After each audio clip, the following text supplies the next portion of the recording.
Bom dia, a paz de Jesus e o amor de Maria. Meu nome é Diego Eduardo e este é mais um Convém com que ele cresça. Nós vimos nas palavras anteriores um pouco da vida de Paulo, um pouco da vida de Saulo, um pouco da vida de Paulo. Nós vemos o que ele aprendeu, o que ele foi, o que ele estudou, o que ele se tornou. E nós começamos a ver a conversão do apóstolo.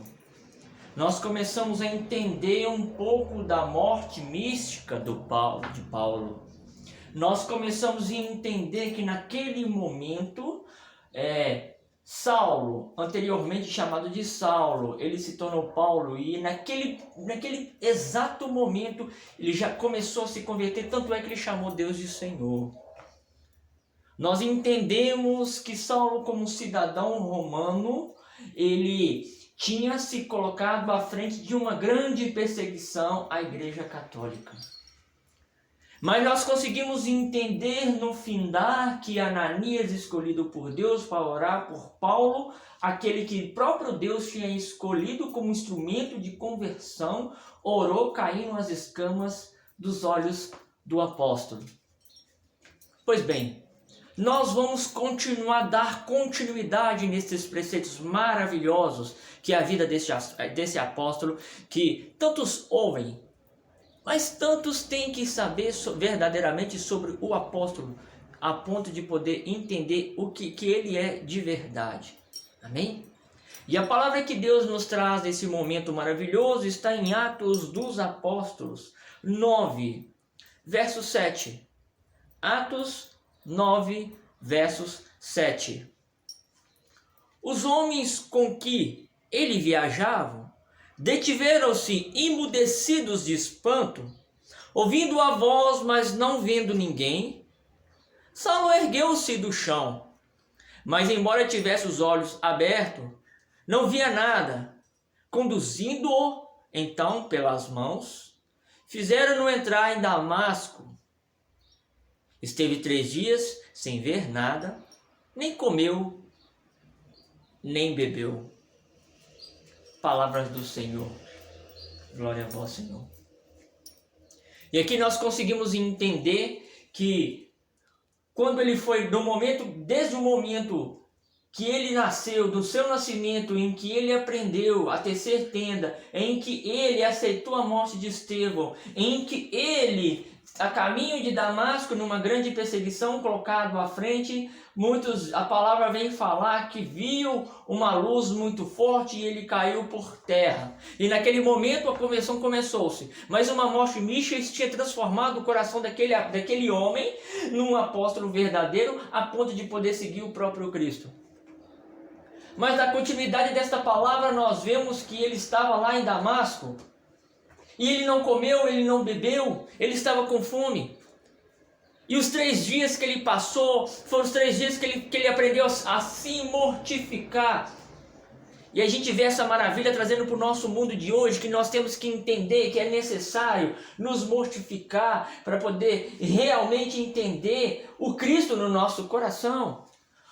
Paulo estava se mortificando naquele momento, estava em abstinência naquele momento, ele não comia, ele não bebia, estava com fome, mas ele não enxergava, ele queria entender o que aconteceu naquele momento, porque muito anteriormente, alguns dias atrás, ele tinha aceitado a morte de Estevão, mas também ele não estava entendendo por que tantas pessoas com que ele conhecia, até mesmo aquelas pessoas que estudaram com ele, e tinha aceitado Cristo, o que esse Cristo tinha, ele não estava entendendo o que esse Cristo queria fazer, o que esse Cristo realmente fez no coração dele, que tudo mudou, ele já não queria mais perseguir, ele não queria mais fazer nada, a única coisa que ele queria é sair, a única coisa que ele tinha no coração é o ide para todo mundo e proclamar o evangelho a toda criatura, mesmo aquelas criaturas que estão mortas por dentro. Muitos falam que são mortos vivos, até mesmo aquelas criaturas que não querem realmente aceitar o Cristo, é elas que ele queria ir. O coração dele fervia, o coração dele tremia e ele tinha que fazer isso. Mas nós vemos que Ananias orou por ele naquele momento.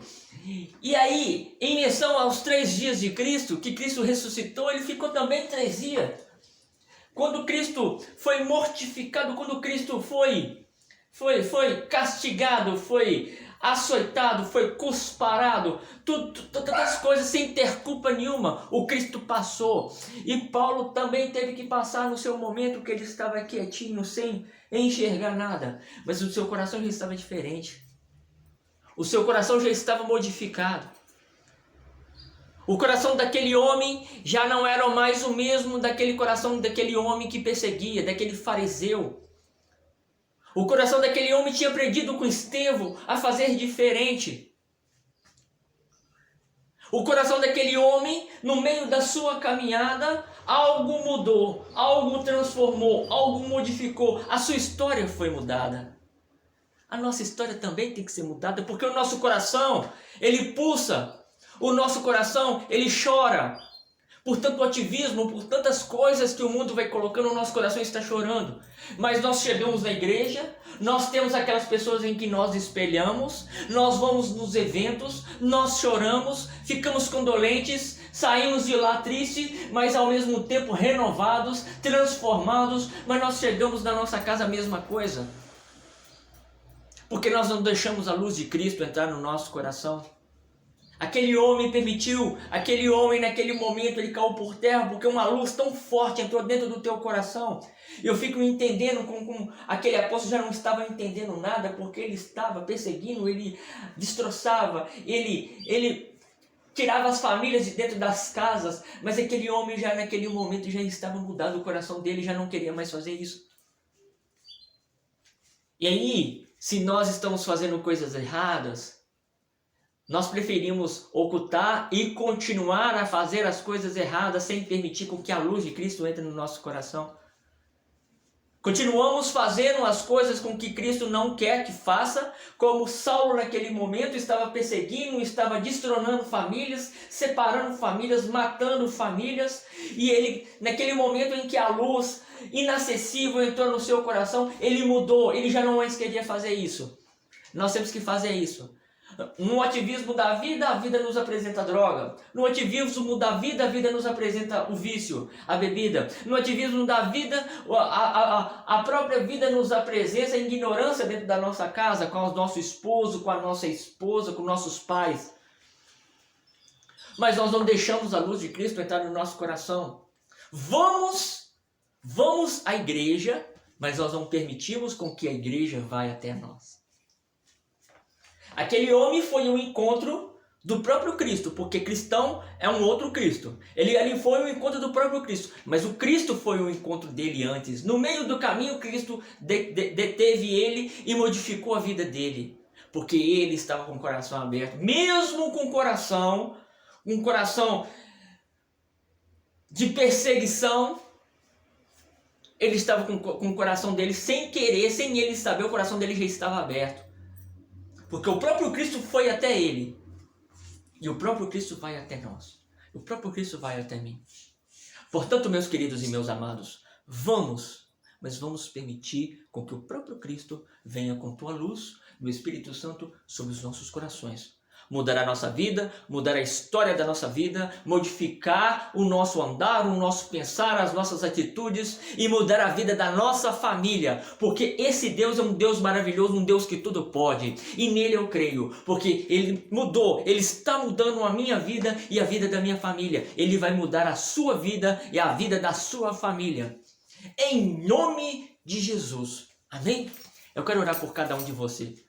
Pai nosso que estais no céu, santificado seja o vosso nome. Venha a nós o vosso reino, seja feita a vossa vontade, assim na terra como no céu. O pão nosso de cada dia nos dai hoje. Perdoai as nossas ofensas, assim como nós perdoamos a quem nos tem ofendido. E não nos deixeis cair em tentação, mas livrai-nos de todo mal. Amém. E com esse Pai nosso, o Senhor vem para poder transformar a vida da família de cada um de vocês que estão ouvindo este áudio, que estão assistindo este áudio. Que esse áudio possa entrar nos corações e mudar.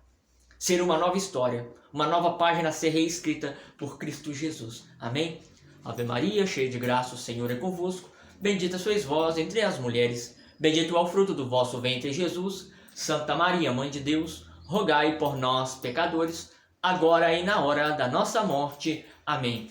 Que Nossa Senhora, a Virgem Santíssima, a primeiro sacrário vivo, Mãe do Cristo, aquele que nos salvou, aquela que deu o seu primeiro sim, eis a serva do Senhor, faça-se em mim, segundo a tua palavra, aquela que transformou a toda a humanidade com o sim dela, trazendo no seu ventre o verbo encarnado, ela possa interceder, ela possa acolher e ela possa defender cada um de vocês, em nome de Jesus.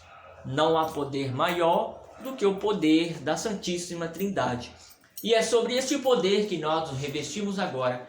Em nome do Pai, do Filho, do Espírito Santo. Amém. E salve Maria!